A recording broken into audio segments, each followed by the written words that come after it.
नमस्कार, आप देख रहे हैं जेकेएस न्यूज़। आज जेकेएस न्यूज़ में आपका स्वागत है। आज हम बात करेंगे अश्विन कसोदिया से, जो कि प्रभाग 20 से चुनाव लड़ने जा रहे हैं। पहले बीजेपी से चुनाव लड़े, बीजेपी से चुनाव भारी जनाधार के साथ जीत के आए थे। उसके बाद में अभी शिवसेना से चुनाव लड़ रहे हैं। अश्विन जी, आप बताइए कि यहाँ पर आपके प्रभाग 20 में कितनी जनता है, कितने प्रतिशत आपके समाज के लोग हैं? मैंने ऐसा सुना है कि 20 प्रभाग से जो चुनाव लड़ रहे हैं, पहले आपने बीजेपी से चुनाव लड़ा था और बीजेपी से चुनाव लड़ने के बाद में आज आप शिवसेना से चुनाव लड़ रहे हैं। तो क्या लगता है आपको कि क्या शिवसेना के को पसंद करेंगे यहाँ की जनता, या फिर कैंडिडेट को पसंद करेंगे जिन्होंने यहाँ का स्थानिक काम किया है? सबसे पहले मैं आपका बहुत बहुत धन्यवाद करता हूँ। इस प्रभाग के अंदर कम से कम 32,500 के वोटिंग संख्या है और उसमें से 50% वोटिंग होता है हमेशा। इस प्रभाग के अंदर लोग चुनाव के अंदर चिन्ह नहीं दिखते, लोग काम करने वाले लोग कौन है, जनता की सेवा करने वाले लोग कौन है, ये सबसे पहले लोगों के अंदर इनकी इच्छा रहती है।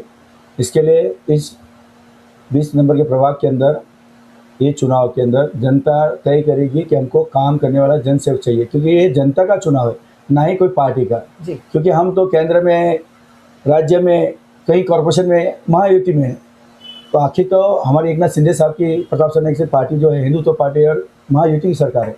लेकिन यहाँ पे कुछ कारण की वजह से जो युति नहीं हुई है, उसके कारण हम अलग लड़ रहे हैं। लेकिन हम जनता के पास काम से वोट मांगी है, क्योंकि हम जन सेवा 99% करते हैं, 1% हम राजनीति करते हैं। इसके लिए मैं जनता से यही 2017 में लेकिन आप चुनाव लड़े थे दिनेश जैन के साथ, और अभी आप चुनाव लड़ रहे हो दिनेश जैन के सामने, उसका क्या कहना है आप? ऐसा है कि जनता तय करेगी। 2017 से लेकर 2025 तक अश्विन का ऑफिस बंद नहीं हुआ है, जन सेवा कंटिन्यू चालू है। हमने हेल्थ कार्ड बना के दिए, हमने सीनियर सिटीजन कार्ड बना के दिए। जो भी काम लेके आते हैं हमारे पास, हम काम उसके लिए तुरंत करके देते, फ्री ऑफ कॉस्ट में।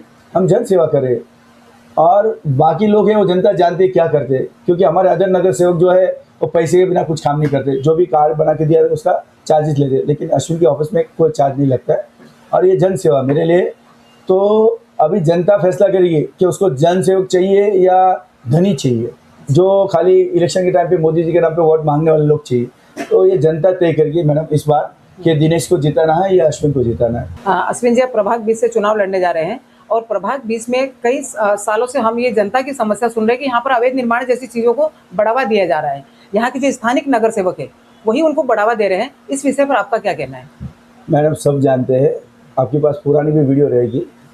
यहाँ पे जिस तरह से अवैध रूप से जो कोने कोने पे ये जो बिल्डिंग बन गई, उसके लिए मैंने संघर्ष किया, लड़ाई लड़ी, लेकिन आप समझ सकते कुछ कारण से मुझे सफलता नहीं मिली, क्योंकि मुझे यहाँ के स्थानीय नेतृत्व का साथ नहीं मिला।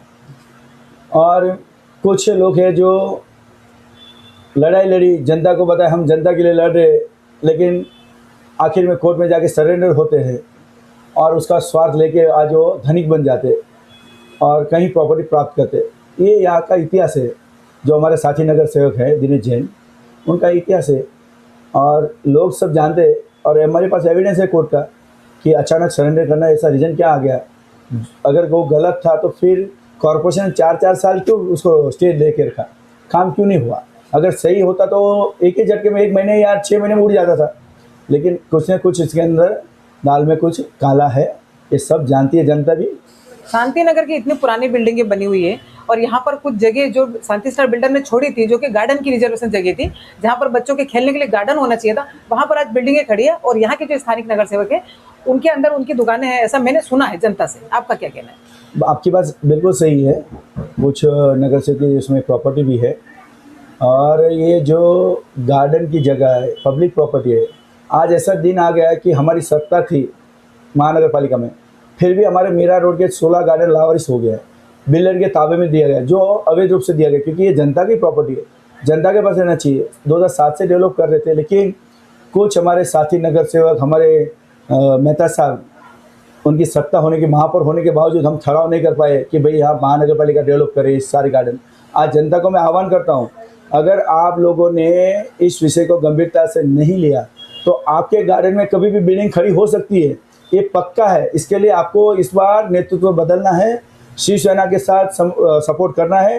पूरी मीडिया भाईंदर की जनता को आह्वान करता हूँ कि आप एक बार बदलाव लाइए, शिवसेना प्रताप सरनाईक साहब जी का साथ दीजिए और महानगर में महापौर आप बिठाए, मैं आपको पक्का वादा करता हूँ जनता हित का ही काम होगा, ये मुझे पूरा भरोसा है। प्रभाग 20 में जो भी अभी तक निधि मिली है, जैसे चाहे सीसीटीवी कैमरा हो या गार्डन की सुविधा हो, उसमें आप भी उस टाइम दिनेश जैन के साथ में थे, आप बीजेपी के नगर सेवक थे। उसके बाद में हमने ये सुना है कि आज भी गार्डन में ऐसी ऐसी चीज़ें होती है जहाँ पर लड़के लोग, युवा जनरेशन जो कि हम युवाओं के लिए काम करते, युवा को आगे बढ़ाते हैं, वो युवा लोग आज भी वहाँ पर बैठ के कुछ ड्रग्स लेते हैं, कुछ करते हैं। मेरे ऑफिस में भी कई बार ऐसी कंप्लेंट्स आई है और मैंने भी सॉल्व करने के लिए वहाँ पर गई हूँ। और सीसीटीवी का अगर हम बात करते हैं तो जो भी निधि पास हुई, लेकिन सीसीटीवी कैमरे लग जाते हैं, पर कब बंद हो गए कब, उसका कुछ गारंटी नहीं है। और उसके बाद आज तक सीसीटीवी का कुछ आता पता ही नहीं। उस विषय में क्या कहना चाहेंगे आप? मैडम, एक तो क्या गार्डन हो गया लावारिस, बिल्डर तरफ से जो भी सिक्योरिटी की सुविधा होनी चाहिए वो नहीं है, कैमरा नहीं है, उसकी वजह से जो चर्ची गर्दुले लोग हैं आज उसका कब्जा करके बैठे। कई लोगों की शिकायत आती है, हम लोग रात को पुलिस को फ़ोन करते हैं, 112 नंबर पर फ़ोन करके पुलिस को भेजते भी है। और रही दूसरी बात सीसीटीवी कैमरे की, जब से लगा है तब से कैमरा चल नहीं रहा है।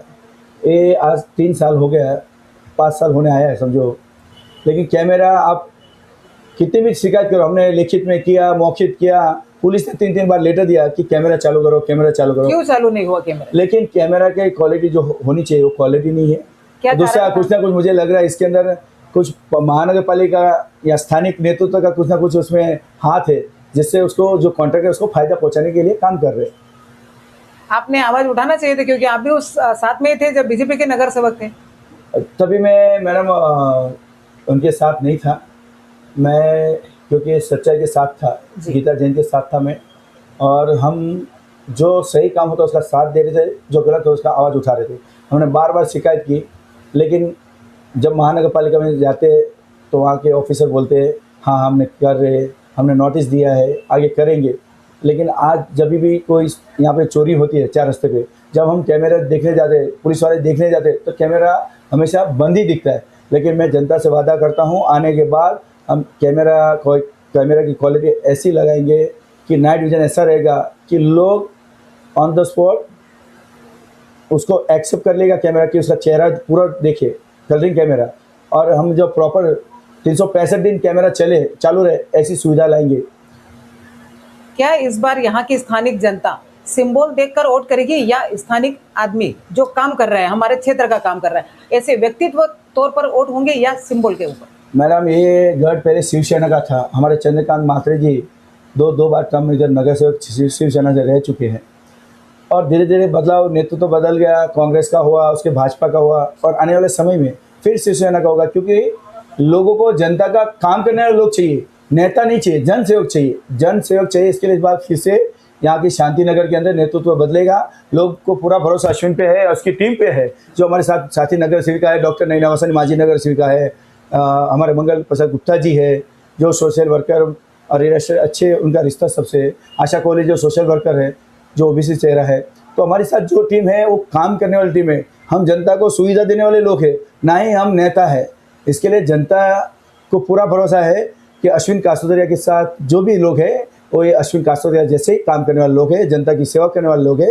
तो मैं जनता से ये भी आह्वान करता हूँ कि आने वाले समय में आपने जो मुझे शिकायत की है और मैंने आपका जो काम करके दिया है, ये आप आपकी बिल्डिंग में बताइए। हमेशा मैंने, आप जाओगे तो आज सेक्टर 5 20 साल से जो गार्डन नहीं बने थे, सेक्टर 5, 6, फेज 3 में हमने नए नए गार्डन डेवलप करके दिए, रोड, रास्ता, गटर, क्या सुविधा नहीं थी। बाकी कोई नगर से कभी ध्यान नहीं दिया है। बाकी इतने सारे उसमें मैंने गीता जैन के माध्यम से, मैं नगर सेवक 3 साल से नहीं थे हम लोग, लेकिन फिर भी मैं गीता जैन के माध्यम से इस प्रभा के अंदर 35 करोड़ का काम करवा के लिया। जिससे अभी सीसी रोड हमने बनाया सरी माता चौक से लेके शीतल नगर तक का। उसके बाद हमने HDFC बैंक से लेके वंशी टावर से लेके 10 नंबर बाहर निकलने का पूर्ण सागर तक रास्ता, ये सीसी रोड बनवाए। सारे सेक्टर में जो गटर टूटे वो रिपेयरिंग करवाए। आज जो काम चल रहा है वो प्रताप सरनाइक जी साहब जी और गीता जैन के माध्यम से चल रहा है। बाकी तभी कोई नगर सेवक पावर में नहीं था, आज के विधायक भी पावर में नहीं था। तो लोगों को, कई लोग तो मूर्ख बनाने का काम कर रहे हैं, जो दूसरे का काम है वो खुद का दिखा रहे हैं। इसलिए इससे लोगों सावधान हो जाओ, ये काम करने वाले लोग नहीं है, ये 4 साल के बाद आने वाले लोग हैं, फिर आपसे मोदी जी के नाम से वोट मांगने वाले लोग हैं। इसके लिए आप उसकी बातों में मत आइए। मैं जनता से अपील करता हूँ, आप एक बार भरोसा शिवसेना पे करिए। हम आपके लिए 365 दिन खड़े रहेंगे, और आपका काम जो भी रहेगा हम करते रहेंगे। अश्विन जी, अगर जनता आपको इस बार नगर सेवक चुन के देती है तो आप जनता के लिए क्या ऐसे कार्य करेंगे जो कार्य आपके क्षेत्र में रुके हुए हैं और जो भ्रष्टाचारी के अंदर लिप्त कार्य हैं उनको आप उजागर करेंगे और जनता के लिए आप क्या नया विजन लेकर आएंगे? मेरे सबसे पहले तो बता दो कि जनता के लिए हमेशा काम करता है। कुछ अधूरे सीसी रोड के काम बाकी है, वो हम पूरा करेंगे। हमारा सबसे पहला जो मकसद है कि लोगों को फ्री ऑफ कॉस्ट में ड्रीम कन्वेंस करा के देना है। लोगों के लिए पहले सबसे सुविधा जो है ड्रीम कन्वेंस से लेके मेरी सबसे प्राथमिकता, आने के बाद सारी सोसाइटी को ड्रीम कन्वेंस करा के देने की मेरी प्राथमिकता है। जो रुके हुए काम है उसको पूरा करना है। और जो पानी की समस्या है, वो पानी की समस्या कैसे जल्दी निपटती है उसके लिए हमेशा प्रयास रहेगा। और आरोग्य सुविधा से लेकर मेरी प्राथमिकता रहेगी कि मैं आरोग्य सुविधा भी लोगों के लिए अच्छी दूँ। ये मेरा 4 प्राथमिकता है। बाकी मेरा ये रहेगा कि जनता को क्या चाहिए, इस प्रभाव के अंदर जनता क्या चाहती है, हम सारी जनता को पूछेंगे सोसाइटी, और एक हम उसका लेखा जोखा बनाकर जनता का जो चाहिए वही काम हम करने वाले हैं। धन्यवाद अश्विन जी, आपने आज समय दिया जेकेएस न्यूज़ को, जनता को। आज आपने कुछ मुद्दों पर हमको बात की और मुद्दों के बारे में अवगत करवाया। तो आप देखते रहिए जेकेएस न्यूज़ अश्विन कसोदिया के इंटरव्यू के साथ। धन्यवाद मैडम।